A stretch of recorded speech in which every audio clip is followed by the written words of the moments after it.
right, thank you. Good morning, everybody, and we appreciate your time in joining us.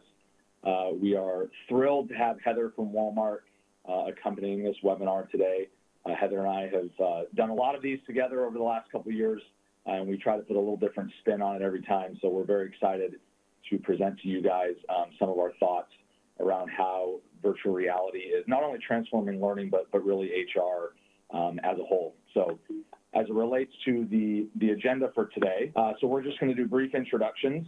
You'll hear more about me after Heather goes. Then we'll actually jump into about 5 minutes of what is immersive learning. We'll give you guys some thoughts on where to start and how to think about metrics, ROI, et cetera. And then Heather will basically take the rest of the time to share a lot of Walmart's experiences that will answer some of the other questions on here, and then we'll close with a Q&A. So that said, as was introduced at the beginning, my name is Derek Belch. I'm the founder and CEO of Strivr. We are headquartered in Menlo Park, California, which is right near Palo Alto and about 40 minutes south of San Francisco, one of the tech hubs of the West Coast for sure, right near Silicon Valley. Heather, if you could just introduce yourself very briefly, then we'll get going. Yeah, good morning. I'm Heather Dirty. I'm the Senior Director of Learning Content Design and Development. So my team's responsible for creating all the training out there for all of our associates and stores. So when you think about the 1.5 million hourly associates to management, we support the home office really and presenting. Awesome. Thank you, Heather.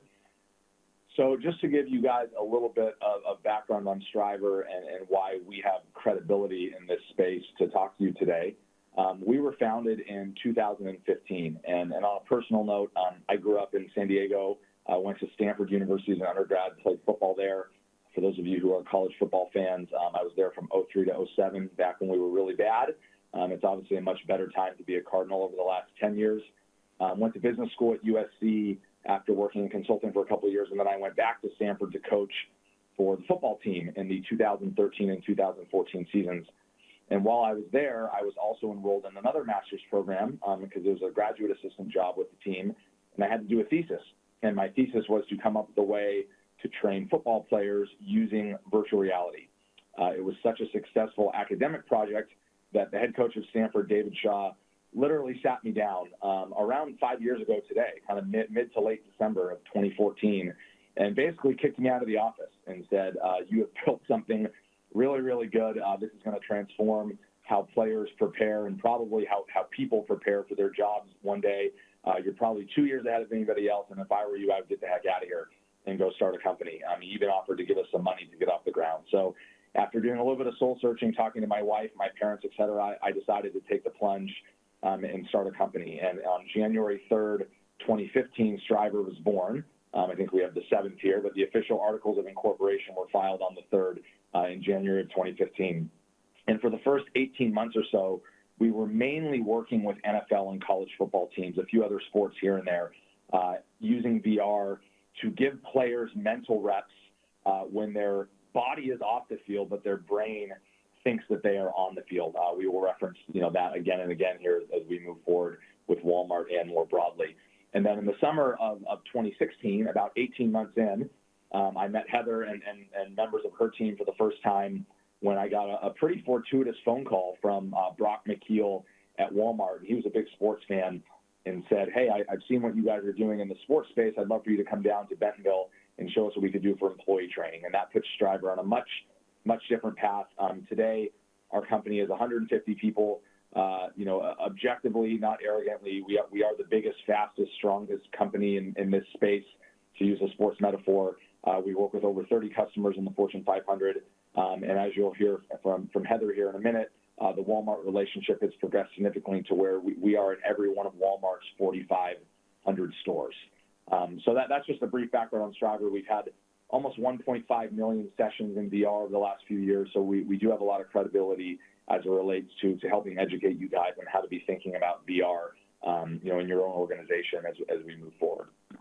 So we have a brief video to kick it off, and then we'll jump into a little bit on immersive learning as a whole, as well as Heather answering some questions.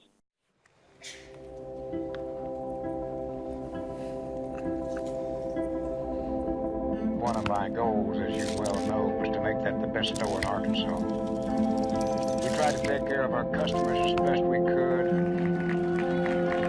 It's quite a story, but the success we've had is because of our people.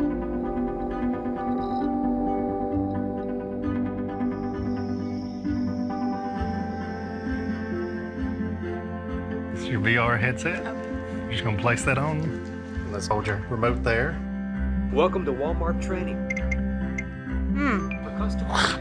Wow. It's amazing. Click each marker to learn about the different types of orders that we It's very detailed. I mean, it feels like I'm standing in front of the tower. I think I could touch that. I'm in the front of the I see store. an associate right here on the side. It wants me to scan a I package. just dispensed an order. Hearing about it versus, seeing it and doing it is totally different. This is like hands-on training. This kind of training that helps with making it faster because once you hit the floor with this, you know what you're doing. It makes people want to learn more. Hands-on training is important for customer service, which is everything. This enhancement would unify the company. Take a look at that orange tower in front of you. It can hold 297 packages.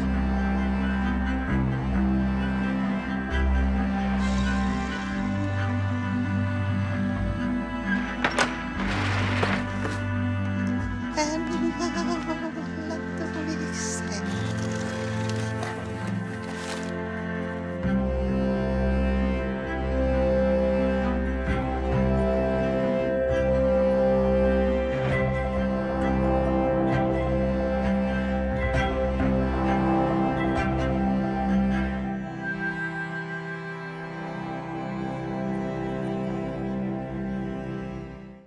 I still get the chills every time I see that video. Thank you to our friends at Oculus for that outstanding production. All right, so that is a great tee up to just a few minutes here of background as it relates to what is immersive learning, what problem are we solving, and then we're going to tee up Heather to steal the show for the rest of the time. So Strivr exists, and this webinar exists today because all of us out there have seen this far too often.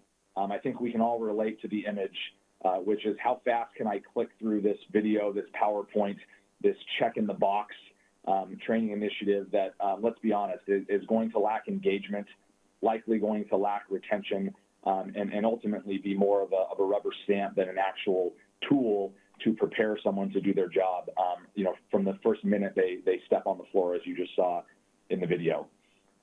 Furthermore, this is not a new phenomenon. This is a couple thousand-year-old quote from Confucius.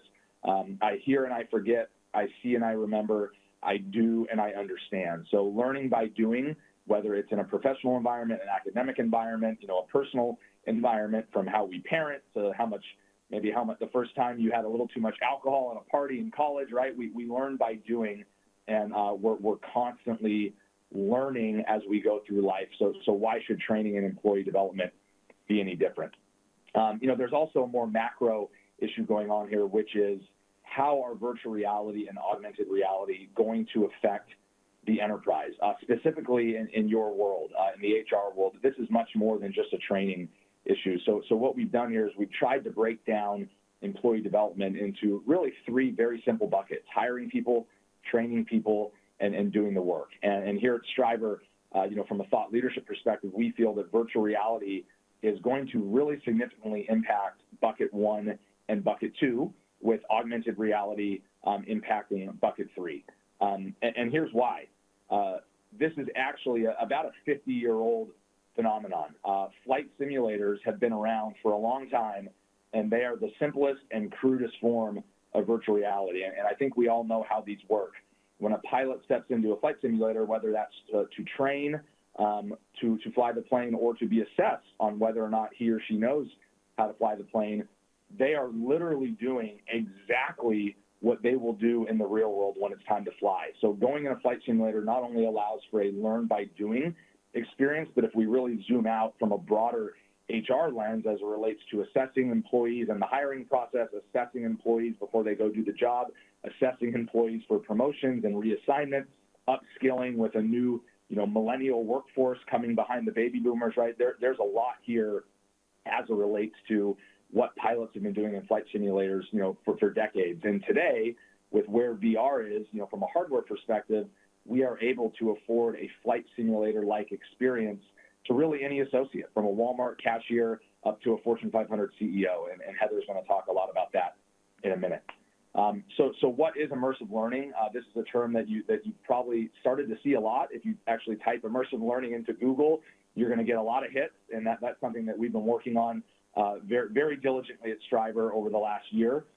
So the way that we're defining immersive learning is as follows: a training methodology that combines the sense of presence of virtual reality with advanced learning theory, data science, and spatial design.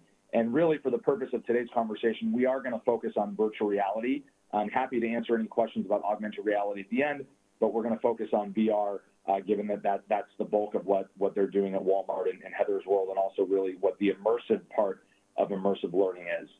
And then lastly, just want to kind of tease out a few concepts for everybody. So as it relates to some of those tools that we referenced before in traditional L&D, there's really two things that an organization has to maximize for: how effective is this training, and how can I scale this training? And at the bottom of the graph is one-on-one expert mentorship. So certainly the most effective way to roll up your sleeves and go one-on-one with somebody, but definitely the least scalable.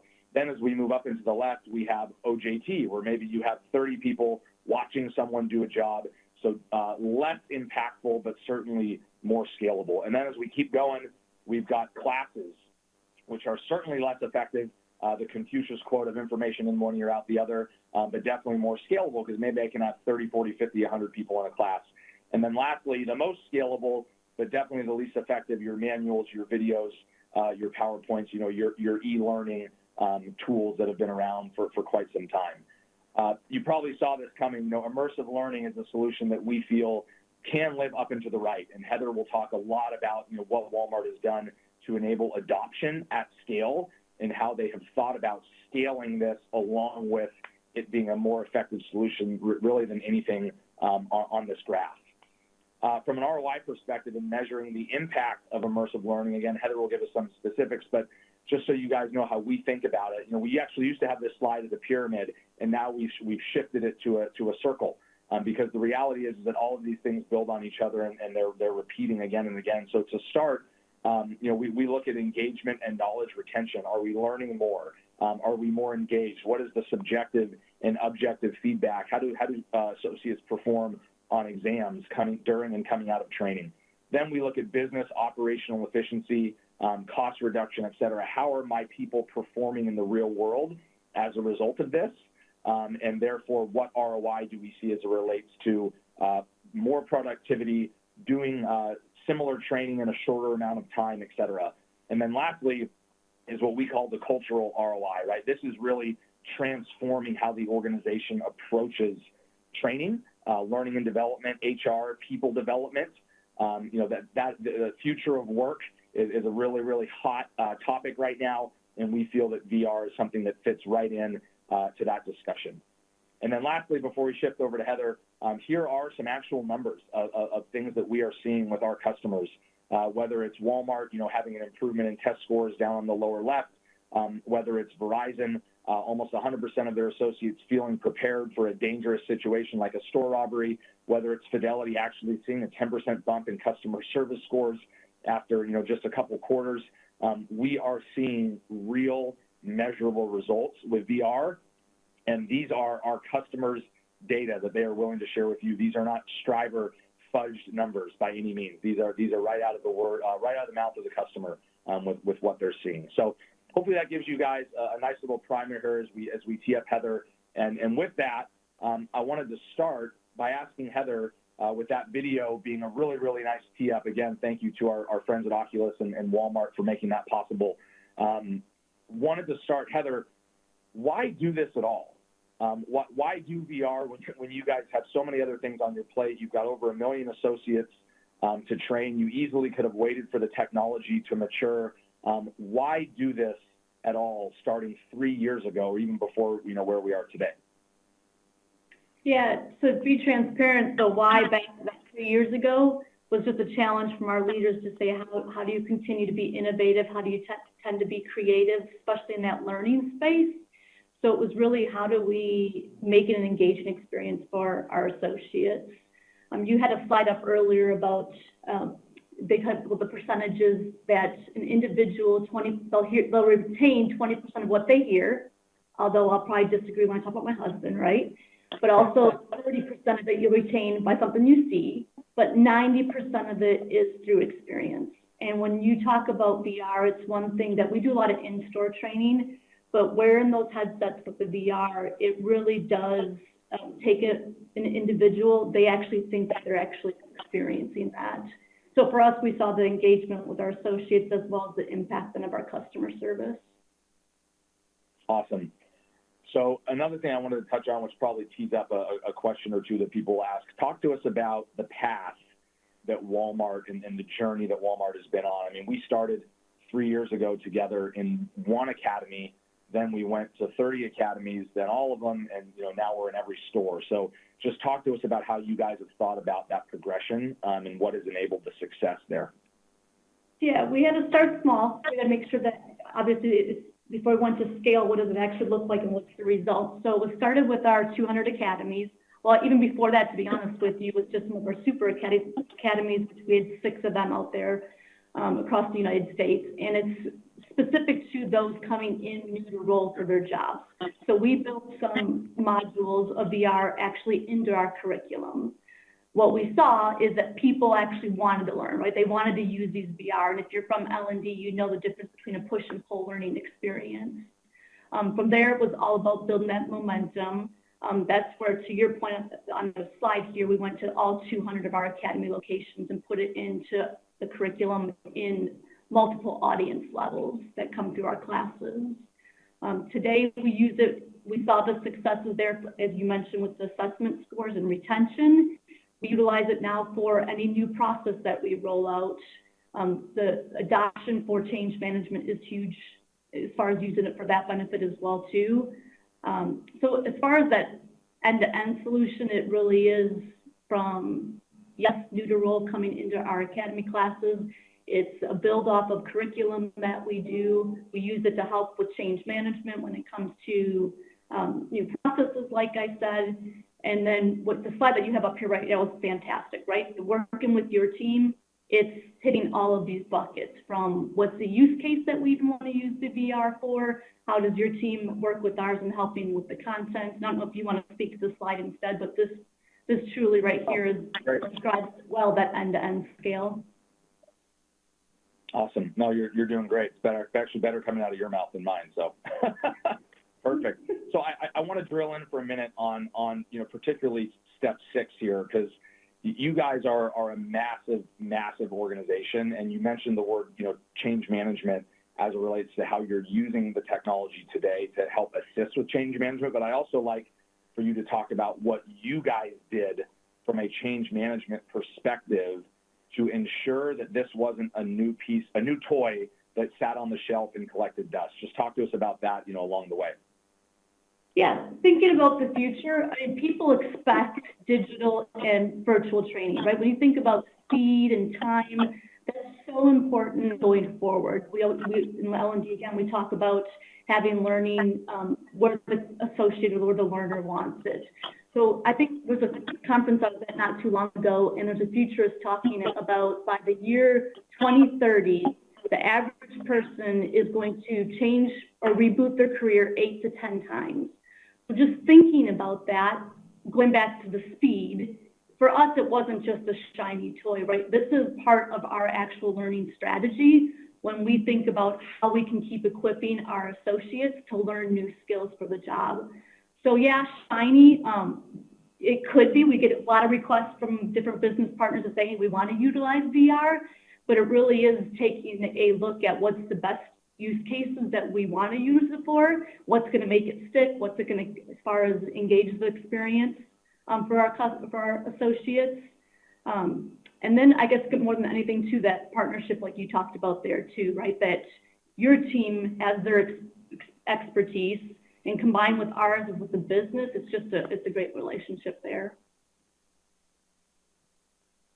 So you mentioned that this is part of a larger learning toolkit. If you could just talk a little bit about some of the things you guys are doing from an employee development perspective, VR and non-VR alike, right? How are you thinking about that blended approach? And then specifically with virtual reality, I know we've worked really hard together to establish a VR governance board to make sure that only the good ideas sift to the top, right? So then kind of start up here and go a little more specifically into how you're thinking about some of the current modules you're tackling and why. Yep. So VR is definitely not for everything, like I said earlier. We learned this from you guys as far as when the business partners come to us.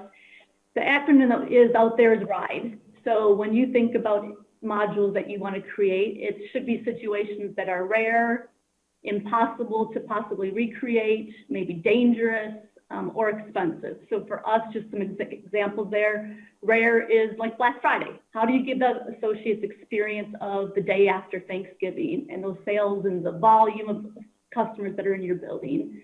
Impossible, an example would be for us, pharmacy. We can't get behind the counters with our associates when we're training. So how do you get that experience in the headset?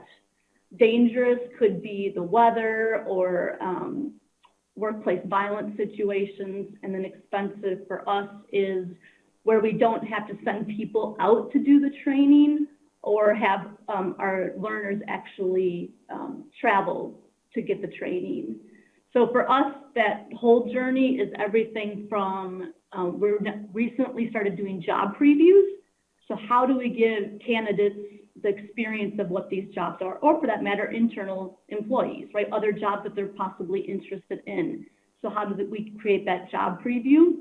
And then like we already talked about, it's in our curriculum for those that come to our academy classes, so classroom for new to role or continued development. We've added in the soft skills. So we think about different leadership experiences that you can give them. And now we're just starting to test the waters in terms of selection. So how can you use VR to, based on what they go through in the VR headset, how do they answer certain questions? Are they answering more for a certain position or a certain area of the business? So again, don't know the results of that one, but the selection piece is pretty intriguing for us as well too. Awesome.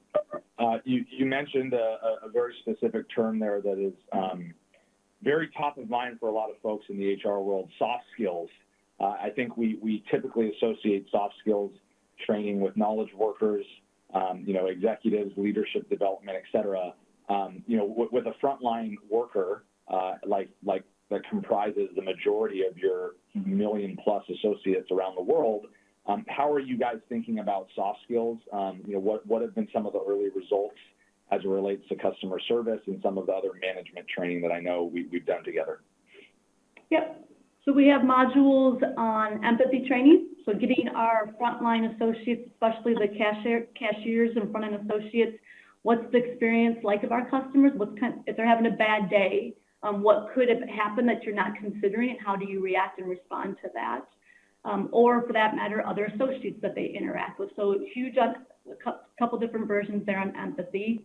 Difficult conversations, another great idea that you can use VR for. When you think about, a lot of times in your classroom settings, you do role-playing scenarios, which yes, can be beneficial, but when you can have them actually put the headsets on and experience having a conversation with, and from a supervisor standpoint, perhaps coaching somebody on a bad behavior, or maybe having to actually terminate somebody. Or as an associate, how do you have an interaction with an upset customer? So any type of difficult conversation, you're given in a safe environment to practice in, but very realistic. In terms of the customer service, as far as I hit on that, in terms, like as far as someone comes to the service desk, wants to return something, how do you deal with those kind of situations? But yeah, the soft skills, definitely interesting there, right? And the thing about even the job selections, you're able to look at really those cognitive skills and to see how somebody actually listens when they're using the headset, or what's their problem-solving skills, what do they actually observe as they're looking through it. So a lot of different things to measure there too. Double down on this for the audience. Walmart has been extremely forward-thinking in that not only have they been addressing soft skills type use cases that Heather mentioned as it relates to interacting with customers, but as I said before as well, and Heather mentioned, they're also using VR training for their own managers and putting their own managers in situations where they would deal with some of the folks that report to them, as well as looking at them from an assessment perspective as they promote them and reassign them into different roles. So super, super awesome. So I want to spend another minute on this idea of innovation. I know you mentioned it right from the beginning, but a lot of companies say they like to be innovative, but in the end of the day, nobody really wants to go first.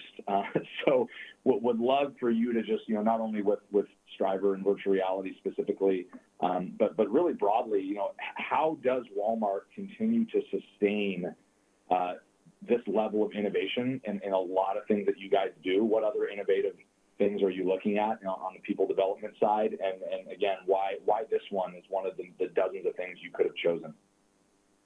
Yeah, and I'll go back to a little bit what I said earlier, is really thinking about where we're at today and how our learners want to be taught. So just taking a chance, right, that we had to start small. We didn't go to scale immediately by any means, but it's really being okay to test something and then just fail fast. With VR specifically, again, we saw the potential of where it could be going. Didn't even know the impact it had initially. When we tested it first, when we got the approval to go to scale to, like you said, 17,000 headsets in all 4,500 stores, not an easy feat by any means.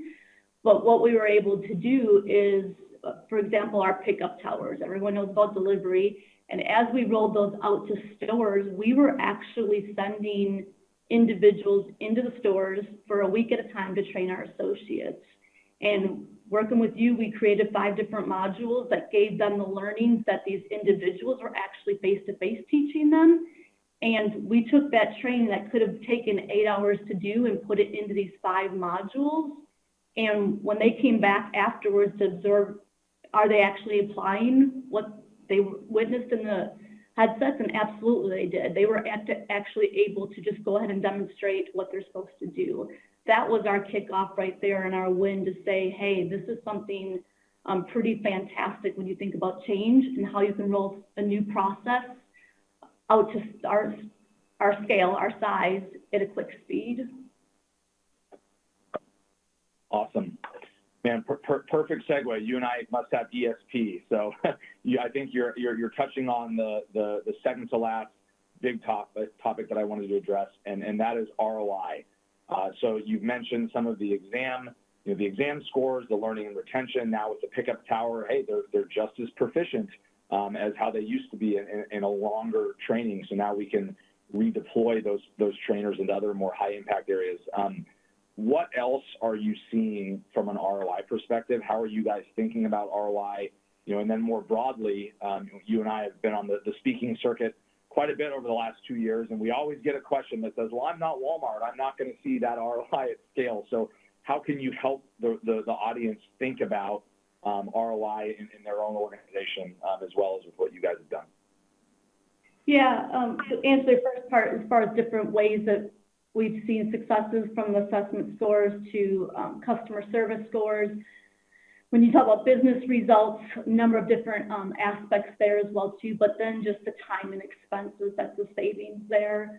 I would say learn from our mistakes, and then our mistakes, right? From our process to get where we are today, it was that journey. But I'll tell you, if you can figure out what the best use case is to utilize, and I would almost even say compliance driven. We've noticed in the past year now, looking at our current training that we do for compliance, every associate has to go through a certain number of modules, and there's seat time associated with that. And so, for example, 1.5 million associates, if there's a module, they have to sit down in the back room for 50 minutes to take, and we now take that same learning, which we did, and put it into a VR module for 10 minutes. That savings alone can get you the starting point as far as to think about what you could do with this. So again, a lot of different ways. When we start talking about selection, what I'm most interested in, I mean, from an HR standpoint, and again, we're very early stages here, but if we can even show that based on them taking the VR and how they score in the assessments in the VR and how we select them, is that just as good as a human being making that selection? And, or even better, when we say, okay, 90 days later, 6 months later, did we actually put them in the right position? Or what does that retention and turnover look like? So that to me is really interesting for us to start looking at those results too.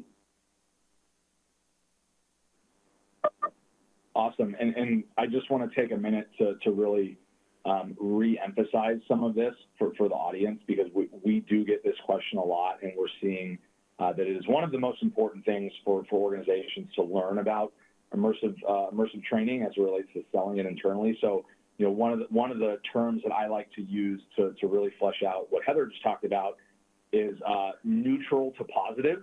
And what I mean by that is Heather has walked through a number of different modules that Walmart has created and literally put it side by side with existing training that is 2, 3, 4, 5 times as long, right? For example, she just gave a compliance training where it's 50 minutes in front of a computer, 5-0 versus 1-0 in front of, or with a headset on, and the learning is neutral to positive, right? At a minimum, it's just as good. So you're going to save 40 minutes times $15 an hour times however many associates, and at best, it's going to be even better, right? And I think this is a critical thing for this audience to understand, because immersive learning can be a significant ROI driver in addition to a real-world performance improvement driver. So just wanted to make sure that we're really clear on that. Heather, if you have anything else to add to that before we move on, please do. Yeah, and just from an HR perspective as well too, I won't kid you just by saying that it's a complete replacement. We still have to, for accommodation reasons, you still would have to have another option for individuals to take if they didn't want to take VR as well too. But at the end of the day, majority of them are taking it through the VR.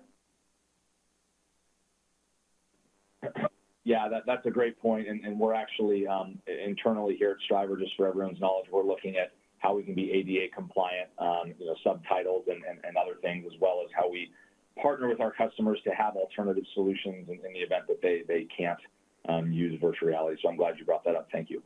Okay, so closing question for you, Heather, before we move on to questions from the audience. And I know this is one of your favorite ones when you speak, but what advice can you give to folks out there as it relates to either getting started, period, how to think about this, how to get started, or those that maybe have started, how to sell it internally, scale it through the organization, and really get to the point where you guys are today, where this is very much a part of your routine? Yeah, it's definitely not one thing. So if I was to leave you with one thing, it's really about immersive training, period, should be a top priority for your learning strategy. Just try it, do something. People tend to be afraid, or to your point earlier, that I'm not that Fortune 1 or 10 company, right? Whatever it may be. It can be small scale. Just do something. Pull your key stakeholders together, because you want input on what the best use case would be. And like I said earlier, it's not for everything. So really think about that situation that you could utilize VR for. And then I guess ultimately, we've gone away from VR being the hype, right? It is definitely reality. It's here. So why not embrace it and use it in some kind of fashion? Awesome. Okay, so we're going to shift the questions for the last 10 to 15 minutes or so. So I will be going back and forth from a computer here. That's why my eyes will be moving. We'll start with a question that came in from the audience. How long was the development for the pickup tower modules? I will actually kick that off in a broader sense, and then Heather, you can talk about that module as well as others with our process. So as you recall from this slide that we shared earlier, this is our end-to-end solution, not totally unique to us. A lot of companies that are out there trying to do this as well have a similar formula, but from the time that we sign a contract with someone over here, we begin the strategy phase all the way to a headset going on someone's face in step 6.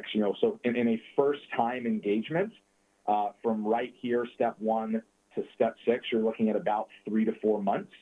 And I know Walmart, we're moving faster in some instances since we've been working together for a while, as well as having a roadmap for what we're going to tackle into the future. So, Heather, maybe with that, the tower module specifically, as well as others, how fast or slow are we moving, and how can you set this up for success internally with different stakeholders? Yeah, I would say that you already hit it. The average is probably 16 weeks per module. I would say the most critical pieces of what you're looking at right here, though, is when you're doing that content development and the script writing, so that when you go to production, you're not having to do re-edits. So the more that you get the right people in the room to say, this is what we want to shoot, this is what we want it as far as the learning outcomes to be, nail that, and things will go a lot smoother. Great.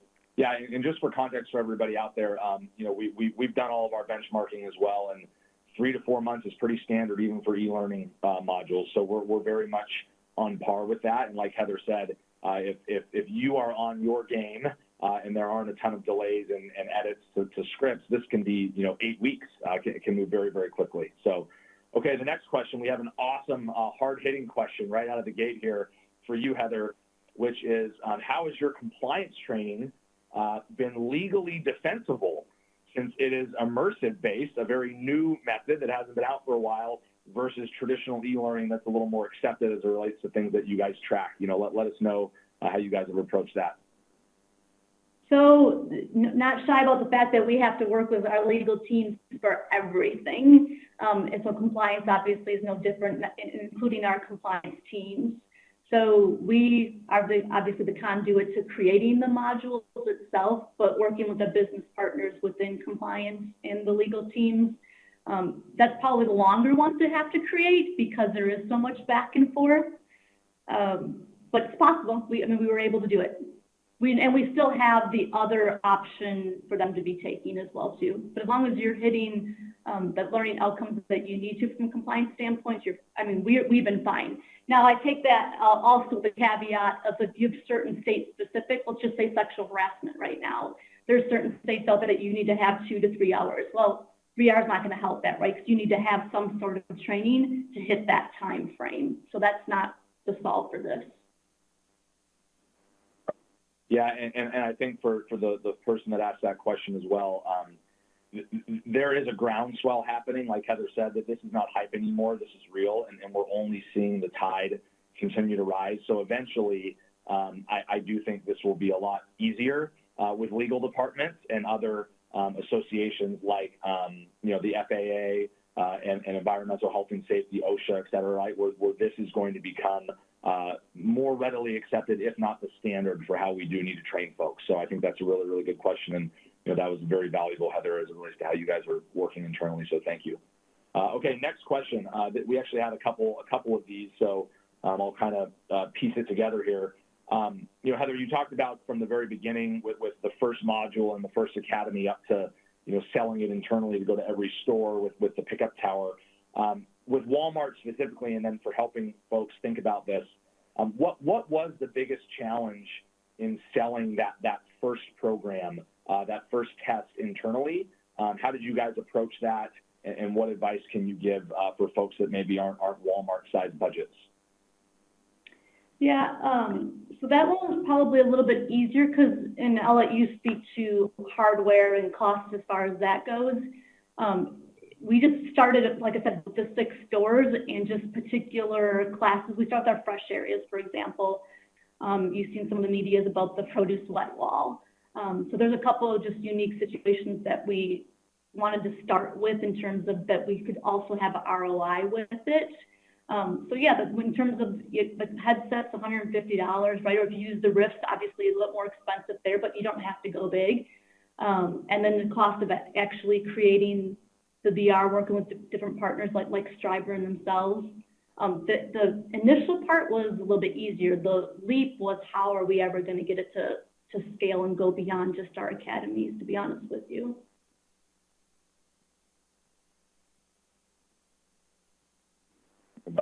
Great, I was on mute there, sorry.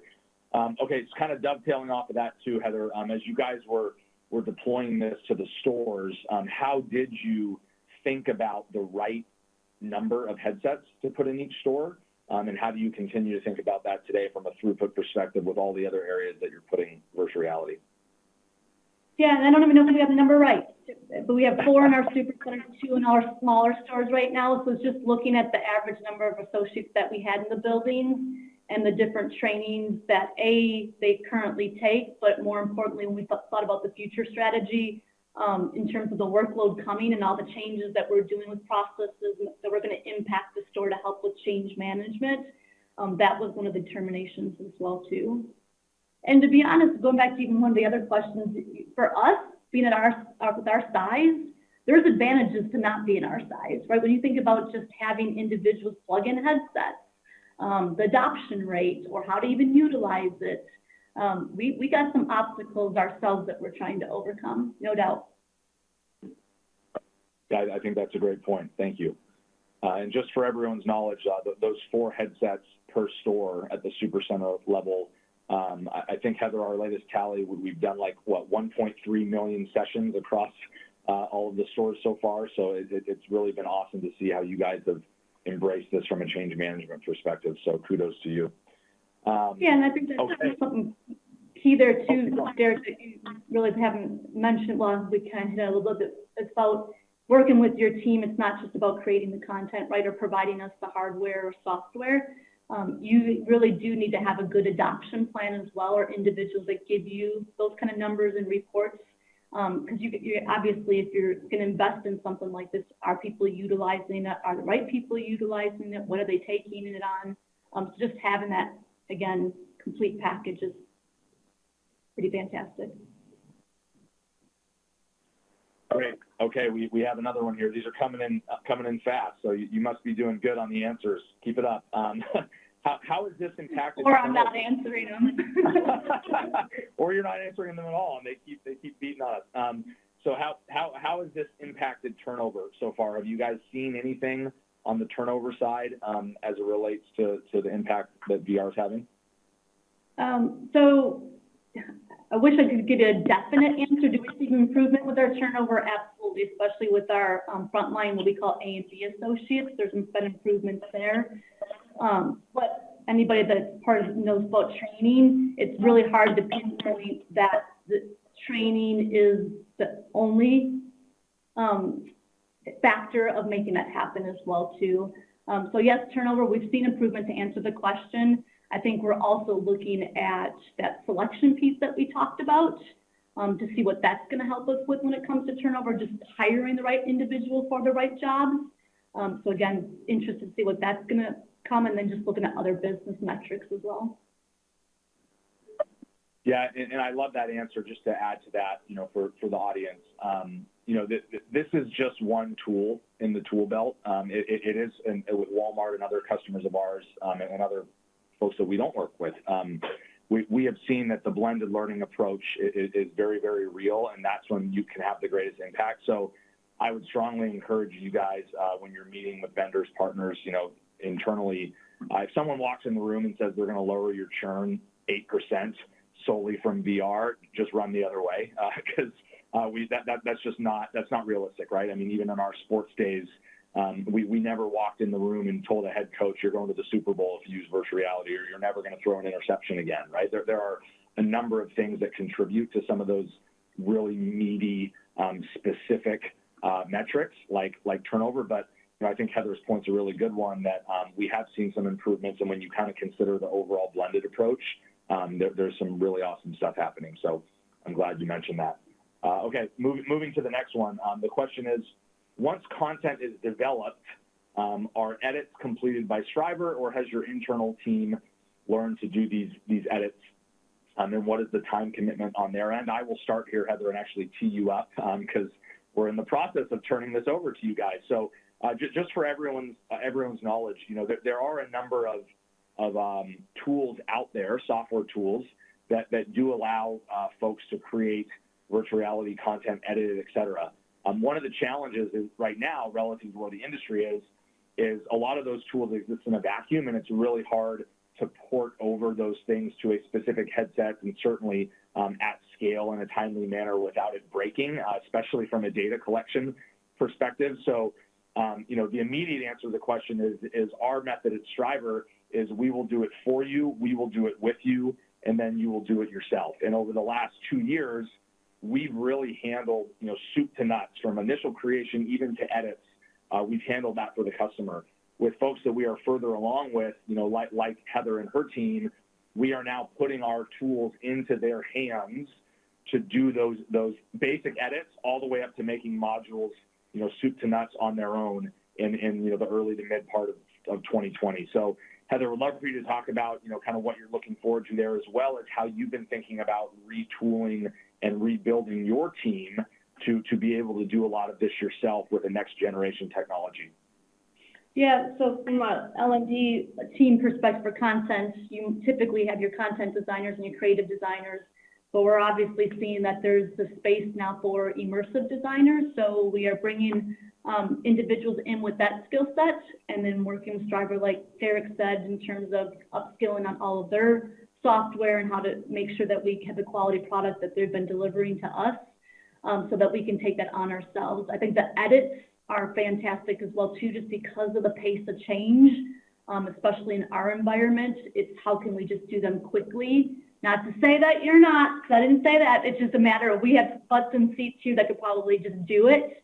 That way we can utilize our vendors, and obviously Strivr here, that for some of those bigger new modules that we want to do as well, that we couldn't even handle in-house. Yeah, we have no problem with that comment. We do not want to slow anybody down, for sure. And edits versus an all-out reshoot are very, very different, right? So we've just, for the audience's knowledge, we've been reticent to completely hand over the tools until they're ready, because we don't want anything to break at scale and to take down 4,500 stores. So we've kind of taken the crawl, walk, run approach, and we're ready to get rolling on the edit part with Heather's team. And we're actually kicking that off at the end of January, I believe, a little Strivr University session with Heather and her team. So super pumped about that. That's a great question. Okay, another one that came in has been, what have you determined is the sweet spot for duration of a VR training? Heather, you can start, and then I will add to what you say. You can start with Walmart specifically. Yeah, I would say our average is 6 to 7 minutes in the headset, some smaller than that, and then we have maybe 1 or 2 larger ones, but we do not go over that 12 to 15 minute mark. At least we haven't yet. I would take a long time for someone to be in the headset, but obviously you are the expert at that, and I'll let you answer what the average should be. We're on mute. Oh, sorry, we were on mute again. Yeah, no, pretty consistent actually across the board. So I would say that on average, our customers are in the 10 to 12 minute range for the average duration of a module. 6 to 7 happens a lot too, as well as 15 to 20, and that's why it kind of all evens out. But to your point, Heather, and also when you think about the brain science of this, the fact that space learning has been proven to be more effective than sitting for an hour, 2 hours, 3 hours in a lecture, for example, we are encouraging our customers and partners to think very similar to how you guys have. Okay, how do I space this out, and how do I do less more frequently in that 6 to 7 to 8 minute to 10 minute range versus let me throw a headset on someone's face for a half an hour. The form factor of the hardware today just isn't quite there to where someone's going to hang out in a headset for 30 minutes. So for us, 10 to 12 minutes is about average. And I think, given some of the issues that you guys have tackled and the need to move that many associates through it quickly, 6 to 7 minutes is a really nice spot for Walmart. So we're very aligned there. Okay, time for a couple more. We had a question here. How do the completions tie into your existing learning management system? So this is probably a good one for you, Heather, because you guys are a little different. You have some homegrown stuff as well as some off the shelf. So we'd love for you to talk about how you're thinking about tracking training, and then I can jump in as well. Yeah, so everything that we do, well, I shouldn't say everything that we want to have a record for in our LMS, we've worked with the Strivr team to actually incorporate that. So if they actually complete it in the headsets in the stores, it's giving them credit for it in in terms of our LMS goes. There are certain activities when you think about the academy classroom settings, for example, that we don't necessarily track that by individual, but we are tracking it by experience and how often it's utilized. And the reason being there too, again, we're enhancing just the classroom experience, but in that setting, we use the RIFs where we might have one person come to the front of the class, put the headset on, it's playing on a TV where all the rest of the associates or learners can see that experience. Just as beneficial, but again, it's not an individual tracking there. Great, yeah, and then just to add to that, you know, for everyone's knowledge, so we are working very hard to integrate into the existing systems of record, the LMS, the LRS, HCM, et cetera. It's something that we have done to date, kind of on an ad hoc basis, based on what the customer needs. And over the course of 2020, we should have that dialed in where it's very simple and it's a given with every customer. The one thing that I will say that I think is really critical for the audience to understand about the integration piece, and this is where Walmart has been just phenomenal as a partner, internet connectivity is probably the most important thing here. I know that we have not talked about the internet at all. We focus on learning and content and VR and technology, but internet connectivity, especially as it relates to data and reporting, integrations, et cetera, so important because the current state of affairs with where the hardware is, it's not like your phone where it's just tethered to an LTE network at all times, or it easily, you know, talks to a Wi-Fi network. Furthermore, a lot of customers that we have, Walmart being no exception, Wi-Fi isn't very good in a lot of these buildings. So Walmart, when we started last year, actually made an investment in hardwiring virtual reality and the little management device that we use to plug all the headsets into, hardwiring in every store. And we've seen the most success from a reporting perspective when the customer has a reliable internet connection. So as you guys are thinking about not only selling this, you know, cross-functionally and up the chain, but also operationalizing this, that cross-functional piece and having IT at the table to make sure that you have a reliable internet connection, super critical, as well as the adoption change management of your associates and your people learning when to plug in the headsets, where, for how long, et cetera. And that's something that Walmart's been amazing at, given the size and scale. I mean, Heather said earlier, they have their own challenges being that big. This has been a big challenge, and they've done it with open arms. So kudos to you guys in that regard as well. Okay, we're gonna bring it home here with two more. One will be pretty quick, and then one I'll ask that you kind of re-answer an earlier point that you said earlier in this webinar. So we had a question about the backgrounds and the skills of the folks that are creating the content, writing the scripts, et cetera. What is the ideal background for those individuals? I'll start with Strivr specifically. Our content team, our customer solutions team is actually more solutions architects and instructional designers than it is production people and Hollywood, you know, content types. You know, we have a network of folks that we outsource to for all of those things, but really our in-house expertise really is more on the instructional design, the learning theory side. And Heather, would love for you to talk about how you guys are thinking about that with your team as well. Yeah, so twofold. One, today, or if you think about the past 3 years, I had content managers that worked with our business partners as well as in Strivr. They're the ones that kind of own the whole experiences or the projects end to end. So yes, they know about as far as how to bring that learning experience to life, what's most the learning outcomes from our business partner standpoint. So they're kind of the middleman. Where we see it going, to your point, we have individuals on our team that we have a video team that can help with the actual shoots. We're going to have post editors. We're going to have individuals that help with the scripts. So basically, when I think about the skills that your team has there, Derek, that was doing stuff for the VR, it is slightly different. Just if I think about my content designers, writing a script for an ILT event is completely different than writing script for a video and or a VR experience. So just having some of that background or experience is definitely a plus as well too. Great. And then the last question, and Heather, I know you touched on this earlier, but just for folks that may have come late, talk again about how VR training, immersive learning is fitting into the overall employee journey. You guys, I know Doug McMillan, 2 years ago announced like a multi-billion-dollar investment in employee development. You guys are doing a number of different things. So again, just help the audience understand again how this is fitting into the overall L&D experience.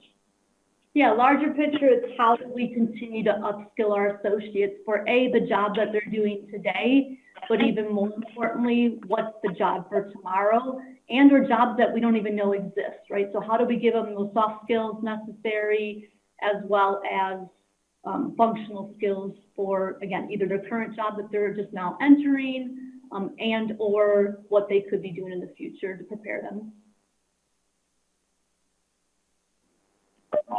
Awesome. Well, Heather, thank you so much. I look forward to our next quarterly engagement together, since we end up doing this about once every couple months on the speaking circuit. So we've gotten a number of comments about how great this webinar has been, super informative. Thank you for taking the time to help everybody think about this. Thank you for taking the time to help us, and we hope everybody A, learned a lot today, and B, has a wonderful and happy holiday season. Here is a closing slide to give you guys some resources for all the things that we're doing as it relates to bringing immersive learning to the enterprise, as well as a number of Walmart case studies that Heather talked about today that are in writing for your continued enjoyment and reference. So thanks a lot, and have a wonderful rest of the week and 2019.